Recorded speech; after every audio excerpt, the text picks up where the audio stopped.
Hi, this is Matt with Wedding on the Greens.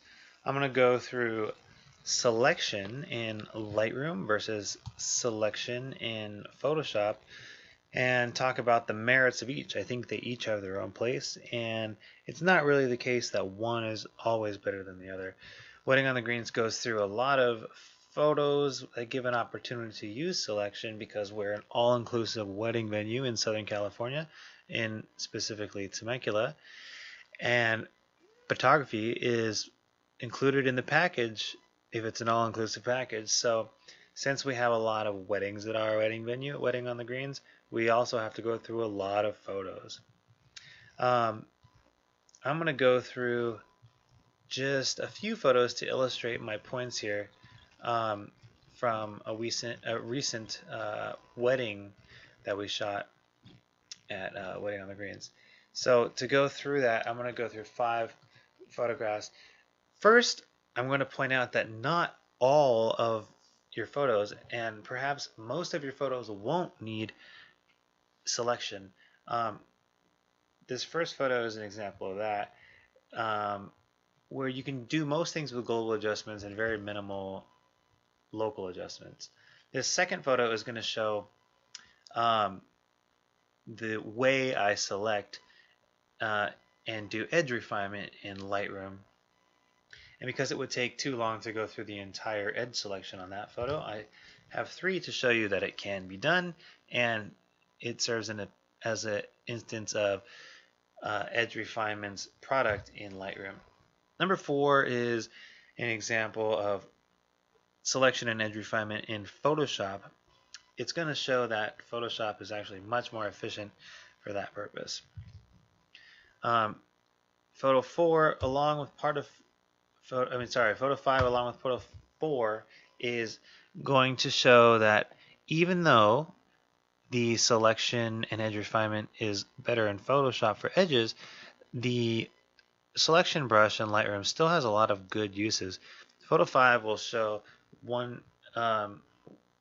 way to use that, and photo 4 will show a little bit more refined way to do it. So let's get started with the first photo in the develop module. This one is going to be representative of a lot of your photos. You can go from this before picture to this after picture with largely global adjustments. And by global, I mean adjustments that you find down here that adjust the entire photo. Whether it's color balance, anything in the basic tab, or any of these tabs, it's all going to be overall. The local adjustments are all up here, and I'm going to focus specifically on the selection brush for Lightroom. Photos like these, you can get away with barely doing any. You can see all I did was bring down the highlights in the veil and do a little bit of brightening of the eyes, whitening of the teeth, which is really minor. Just to illustrate how minor it is, I'll go ahead and just erase this eye completely to show that I can reselect the eye with minimal effort using the selection tools. In Lightroom, I'm really not going to need to go to Photoshop just for something as simple as this, when I could just stay in Lightroom and there, boom, it's done. So let's go on to the next photo, and this is going to be an example showing where selective adjustment is actually going to be pretty helpful. Let me see, I'll get rid of the selection that I already have here. What is this? I have 2 of them. I'll just delete these background selections, because when I do it, it shows the reason why I want to separate out the background from the foreground in this photo.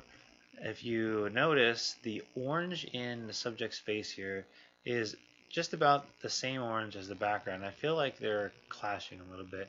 I don't want to have the subject competing against the same color in the background. So on a photo like this, what I might do is just select the background. The way I would go about doing that in Lightroom is to do broad strokes over the area I know is background, obviously, and then move in a little bit, doing a little bit over selection on the edge, because I can always pull it back a little bit.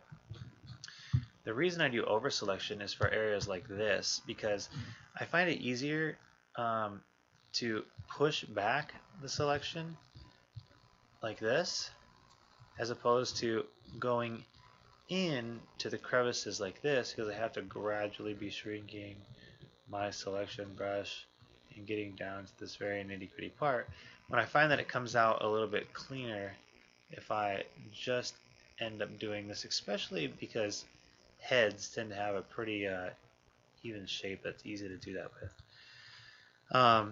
So I would select and back off, and then eventually I would back off a little too much and I would need to reselect. And as it goes in Lightroom back and forth between selecting and pushing back and selecting and pushing back until you finally get a refined edge that looks like the one in this photograph. This takes a little while doing the process I just started to show earlier, and you'll see that even though you work pretty hard at it, there's going to be little spaces where you miss stuff in Lightroom, even though it takes a while. So you can see I kind of over selected there on his arm, didn't select enough coming up to his wrist, and to get this selection you just spend a lot of time nitpicking like that. Also, I pressed zoom out a couple times a while ago.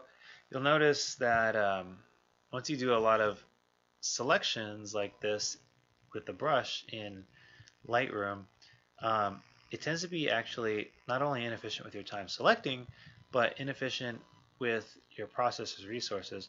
This is a very powerful computer here, over $4,000 worth of stuff, and it's less than a year old.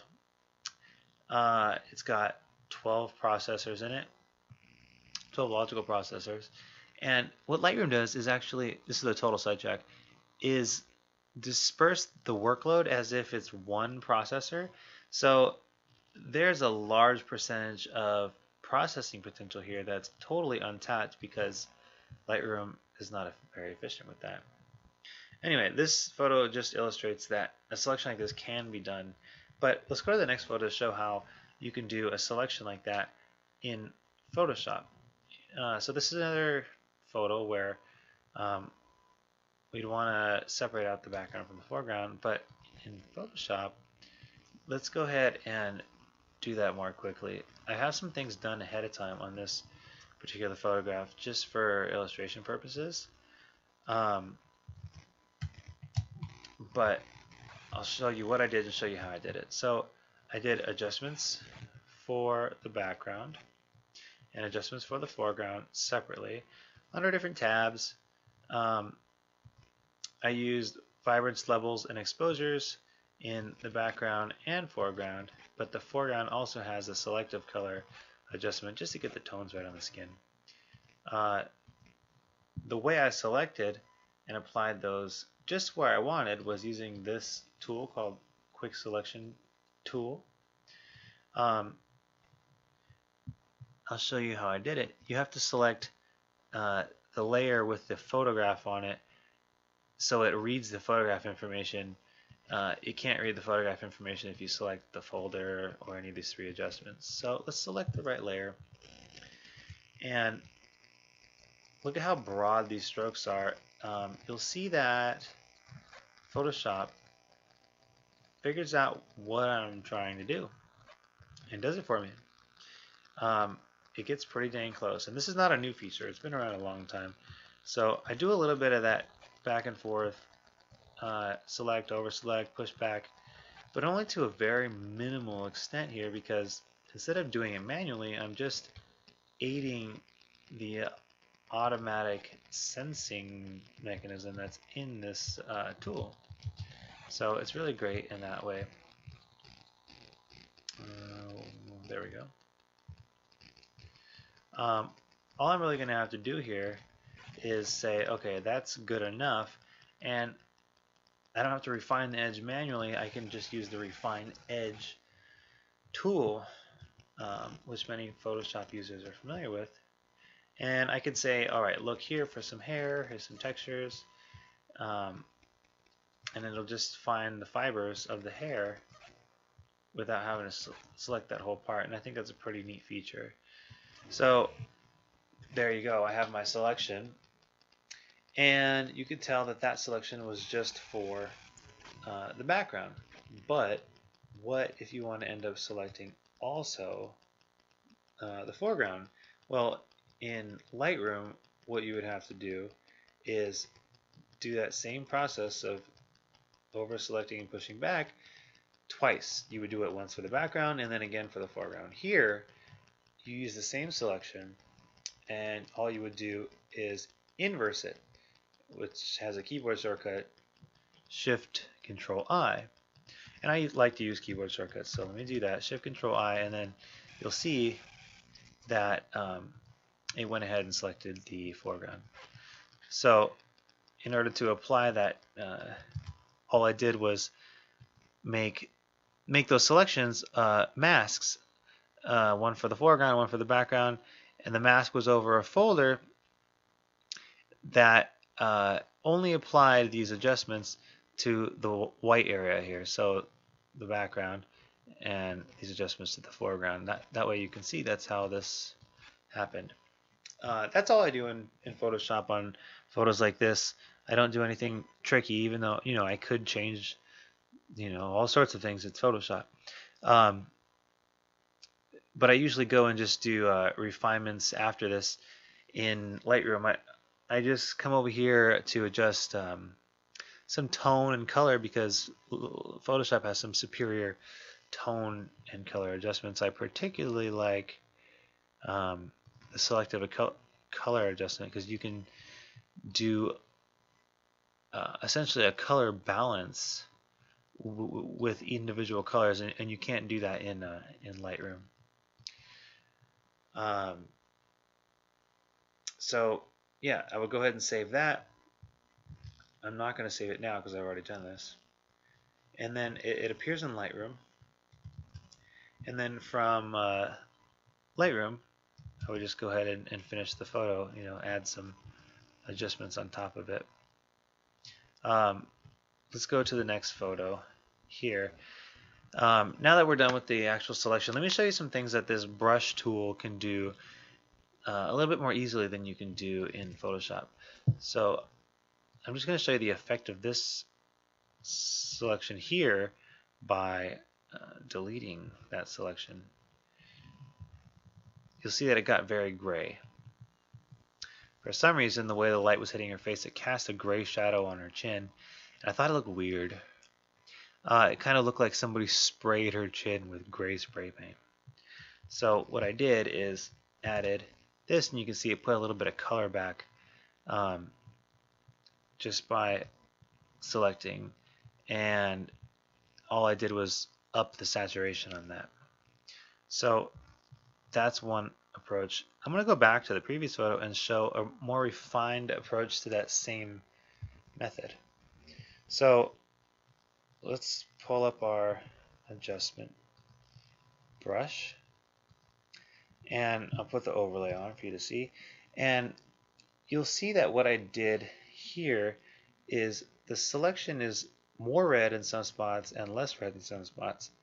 What's going on there is I selected all of her hair. I'll just do it again so you can see. Selected all of her hair evenly at 100% flow, which would be 100% opacity in Photoshop. And I noticed that what I wanted to do is make it slightly darker, turn down the shadows because they weren't very dark, and bring up the highlight just to make the shiny parts a little shinier. So I've done that, but in the process of making it darker, I can see that I made already dark spots dark. There's no need for that. So what I can do is just lower the intensity of this particular effect in the dark areas. So I can tell that the area here and the area here are dark. What I can do is adjust the eraser flow down to about 50%, and I know that this is only going to erase to 50% opacity. So I could make the effect apply a little bit less because I know that area is dark. And then I could, you know, always mess with it.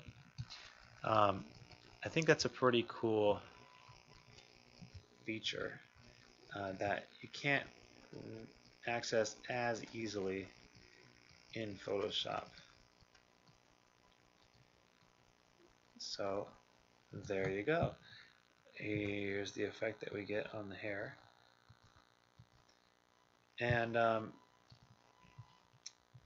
like I said at the beginning, that just shows that each of the tools have their own purpose. The selection in Photoshop is great for edge refinement, and the selection with the brush is great for doing airbrushy sort of adjustments. Just to recap, this first one was saying that not all your photos need to do this, but number 2 says you can edge refine in in Lightroom. This is how you do it. Here's an example of a finished edge refinement in Lightroom. Photo 4 compares edge refinement from Photoshop to that in Lightroom, showing that it's a little more efficient in Photoshop. And this last photo shows a way that you can still use the brush even though you have powerful tools for selection in Photoshop. Hopefully this was helpful. Wetting on the Greens knows that it's not the only place that comes across issues like this. So go ahead and like Wetting on the Greens on Facebook and like this video. Also, if you want to see more, go ahead and subscribe to Wetting on the Greens channel. Thank you.